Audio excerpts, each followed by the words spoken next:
Hey everyone, in today's video we're going to be going over the top 5 hardest SAT math questions ever made. We've got 2 geometry and 3 algebra questions for you, and we're just going to jump right into it. So we've got problem number 1, which is a circles problem. Those are notoriously hard in the SAT, and this is just the easiest of the 5 questions that we are going to be working towards. So, in the figure below, 3 identical circles of radius 8 with centers O, P, and Q are tangent to each other. What is the area of the shaded region? So we've got a shaded region right here, bound by the circles. So take a minute and see if you can solve this by yourself. Alright, so here's how I'm going to solve it. So we know that we have a point of tangency here, a point of tangency here, and a point of tangency here. Alright, knowing this, we can draw a line from each radius to the point of tangency. And we know that the radius is equal to 8 because of the problem. Alright, so this is 8.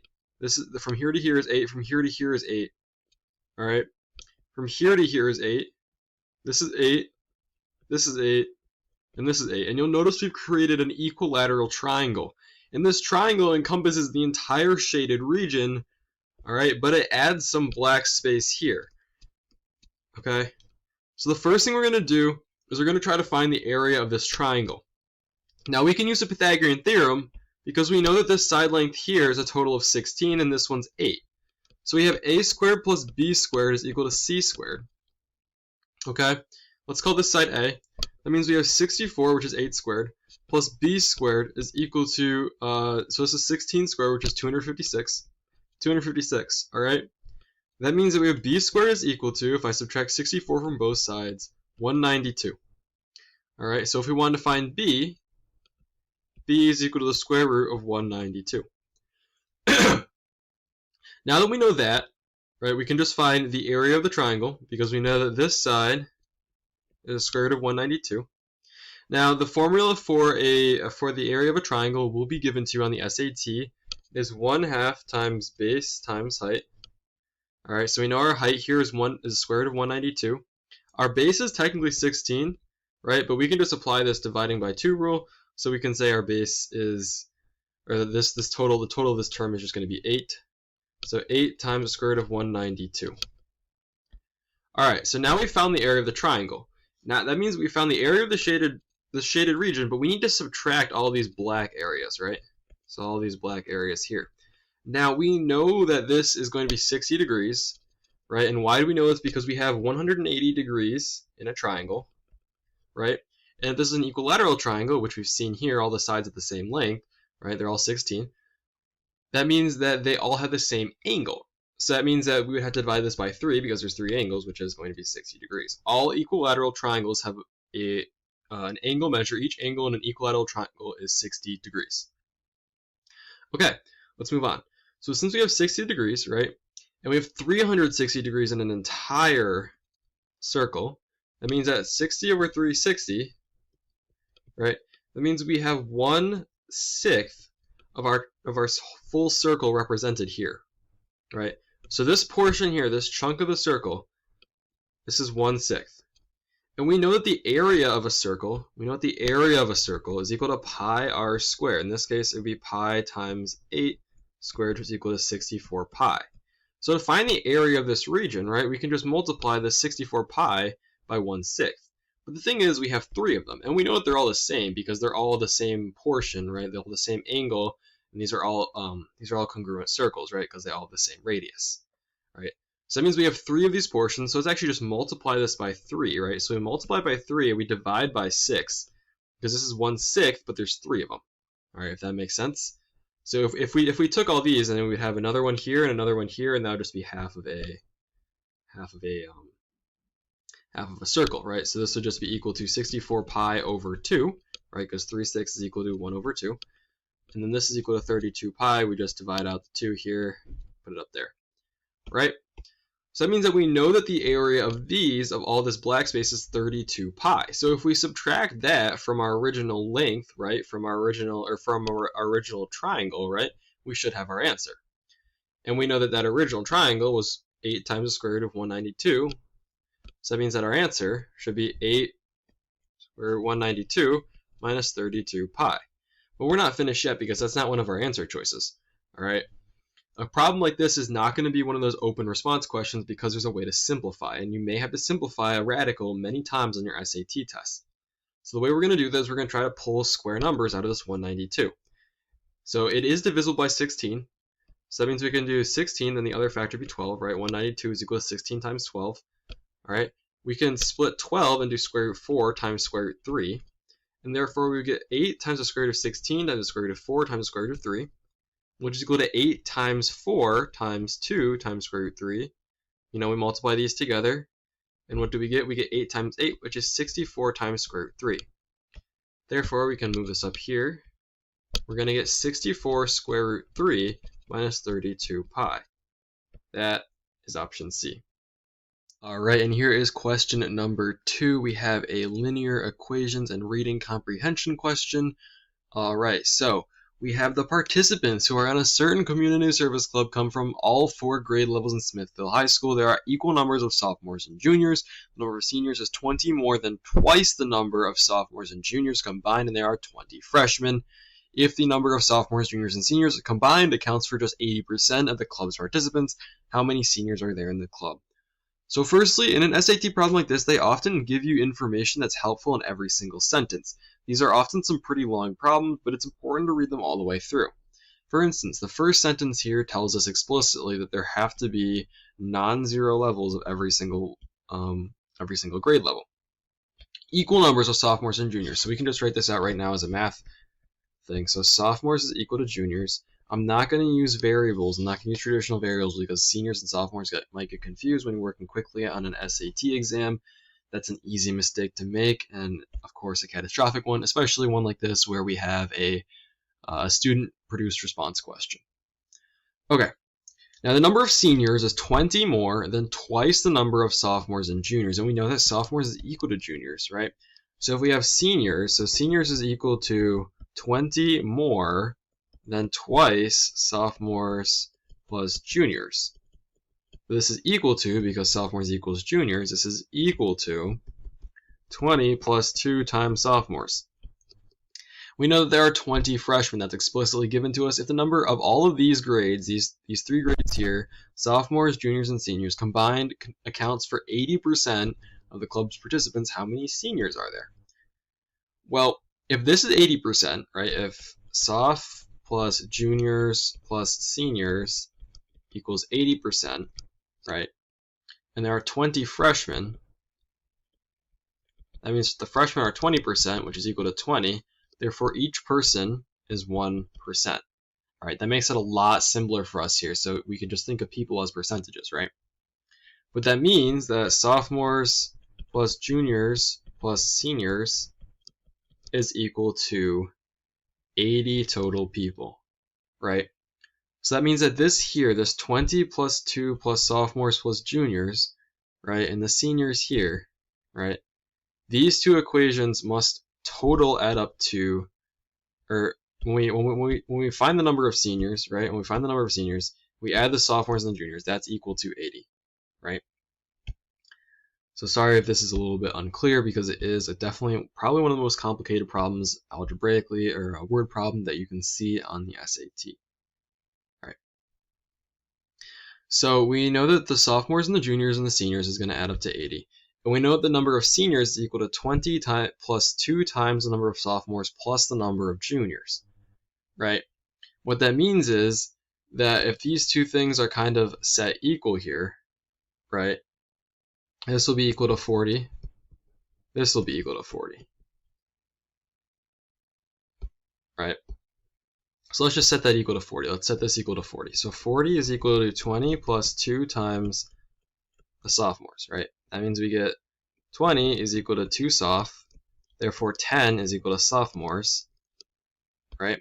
And that means that 10 is also equal to juniors because juniors is equal to sophomores. So now we know that the sophomores and juniors make up 20, therefore the seniors, right, the seniors are equal to 60. Because these total are 80, we subtract our seniors, which are, or we subtract these guys, those are 20. So we get that there should be 60 seniors. 60 seniors. All right, now let's see if this checks out, right? And you could always use Desmos, but we're going to try to solve these like completely algebraically here. Okay, let's just check this out here. So number of seniors is 20 more than twice the number of sophomores and freshmen. Is this true?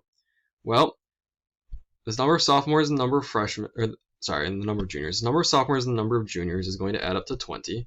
Multiply that by 2, we get 40. And 60 is indeed 20 more than 40. So our math checks out. There are 60 seniors.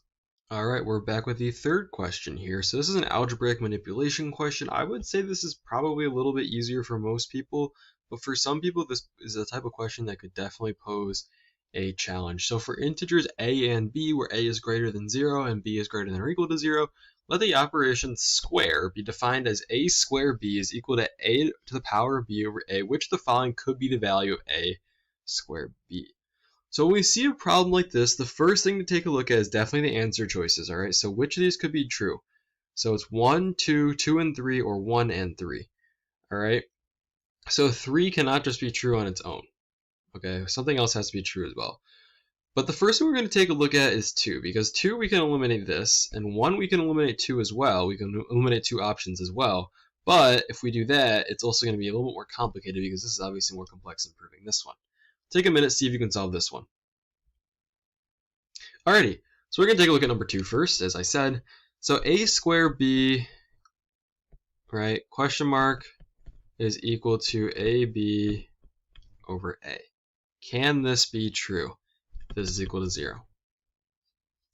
Alright, well, let's think about this. For something to be equal to 0, right, we need to have the top be equal to 0, right? It has to be 0 over some number x or y or whatever, right? But if we have a positive integer and we raise it to any positive or zero exponent, can we ever get 0? No. Because when we have something like a to the 0, this is always equal to 1. Right? If we have a to the b that's a positive number, any positive b, it's going to be a positive number. Right? Because we know that a is going to be positive. So it's not possible for this to ever be 0. Alright, and this is something you really need to know your exponent properties for. Take a look at the next simplest one here, right? We can eliminate one more option here.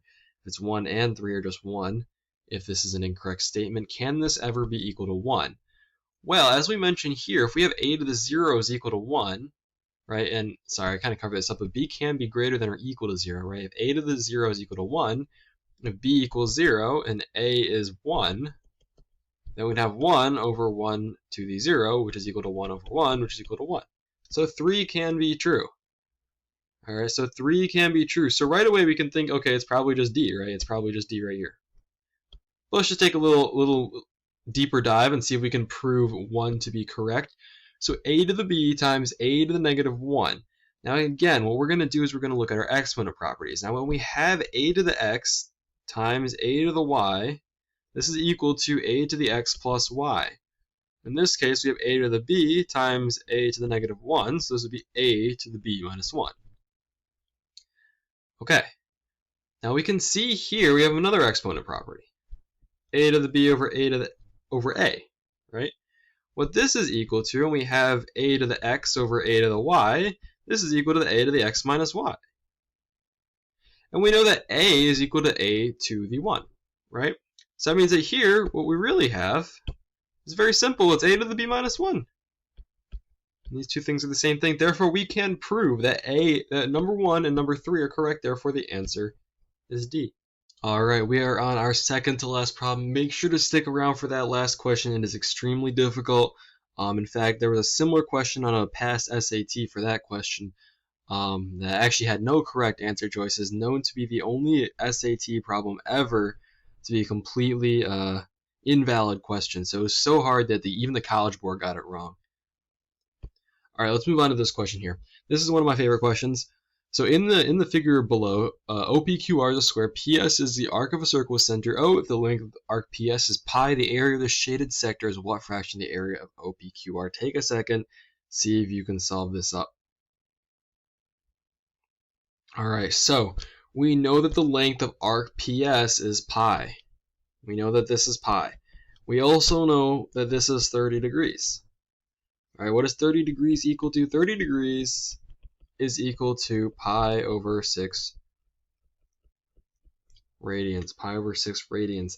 So what does that mean for us here? All right. So if this is pi, right, And then what that means, we have arc length, which is s, is equal to r times theta, the radius times the degrees, right? The radians. So that means we have s, which is equal to pi, is equal to r times pi over 6. By the way, this is a formula you should know. It is not on your reference table. This is a formula you should know by heart. Anyway, so we're going to multiply both sides by pi over 6. We're going to get 6 is equal to r. All right, and what that means is that r is the radius, r is equal to 6. We know that this is part of a circle here. This is kind of a chunk, an arc of a circle. So it means that the radius is 6 here. This is 6. That means that this is also 6. This is also 6. That means the side lengths of these square are also 6. All right. Now what that means is that this square is equal to 36. Right? 6 by 6. The total area of the square is 36. But what is this, right? What is this here?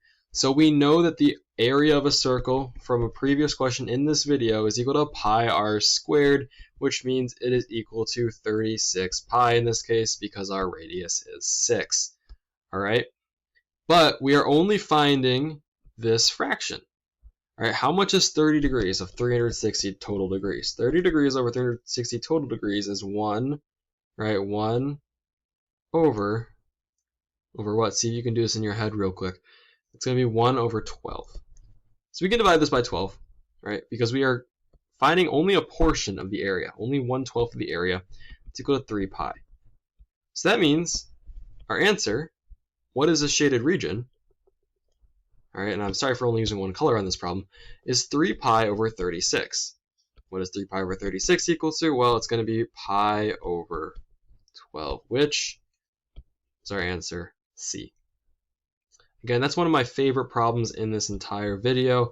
One of my favorite SAT problems of all time. I think it requires a lot of problem solving, a lot of manipulation of formulas. Great problem. All right, this is what we have all been waiting for. The hardest SAT problem ever created. A small circle A is rolled around the circumference. Let's write this down. We know this information from our answer sheet. Circumference equal to 2 pi r of a larger circle B as shown in the figure. Circle A starts here and ends here. It makes 2 complete rotations from here to here. Okay, if the ratio of the areas of A to B is 1 to 25, what is the value of x in degrees as we see by this degree symbol here? All right, let's break this down. How can we figure out this at all, right? Where do we start? Take a second, see if you can solve this for yourself. All right, well, we're going to start with the radii, okay? If we want the area to increase by a factor of 25, we want the radius to increase by a factor of 5. Why? Because that factor is going to be squared to get us our new radius, right? And of course, the square root of 25 is just 5. And we can see this here. Let's say we call A's radius 1 and B's radius 5, right? We would have A is equal to pi times 1 squared, which is equal to pi. And then we would have B is equal to pi times 5 squared, which is equal to 25 pi, right? This is clearly a ratio of 1 to 25. All right, so let's just keep these ratios constant. We'll have 1 here, and we'll have 5 here, and I'll show you why it doesn't really matter which numbers we choose as long as they're a factor of 5 apart in the radii, but we'll do that at the end. Anyhow, what we want to do is we want to see how far this one's going to travel and what fraction of that is the entire circle. So to do that, we're going to use the circumference. So the circumference of A is equal to 2 pi times r, which is 1, and the circumference of B is equal to 2 pi times the radius, which is 5. Okay, this is 10 pi, this is 2 pi. But we're going around twice. So it's traveling this distance, right? It's traveling this distance to get to here, and then it's doing it again. So the total distance traveled is 4 pi units. We don't really know what these units are, we just know they're units. So it travels 4 pi units. And the circumference of this is 10 pi units. Right? And we don't need to really continue writing units, so I'm gonna kind of cross them out now. Okay? We know that the fraction of the circle here then is 4 pi over 10 pi, right? Because this is the total circumference, and this is the amount that we went around the circumference. The pi's cancel, we get 2/5. So 2/5 of 360 degrees, right? Because our degrees are always, you always need to have a ratio of 360 degrees in a full triangle. So we went around 2/5. how many degrees would that be? All right. So we need this bottom number here to be 360. So let's say 360 divided by 5, right, to find our scale factor. Okay, we can put this in here, so we get 35. We have 10. So our scale factor here is 72. So let's multiply the bottom and the top of this fraction by 72. And we're going to get 144 over 360. So let's put this in degrees. All right, this is 144 degrees of 360 degrees, which is our full circle. Therefore, x is equal to 144 degrees. And now I'm going to show you why it doesn't matter what our radius is, regardless of the fact that it is a ratio of 1 to 5. All right, let's say that we're just going to use a variable here. This is going to be r. This is going to be 5r. All right. What we're going to get then is we're going to get 2 pi r. And over here, we're going to get 10 pi r. And again, when we make that ratio here, right, and we have to multiply this 2 still. All right, we're gonna still get 4 pi r over 10 pi r. And these guys are all just going to cancel. We're still going to get that 2/5 number. So it doesn't really matter what the radii of these circles actually is, but it just matters that they're, a factor of 5 apart in the radii. Okay, those were the 5 hardest SAT problems ever created. If you think we missed one, put it down in the comments below. Be sure to check us out for more SAT prep videos.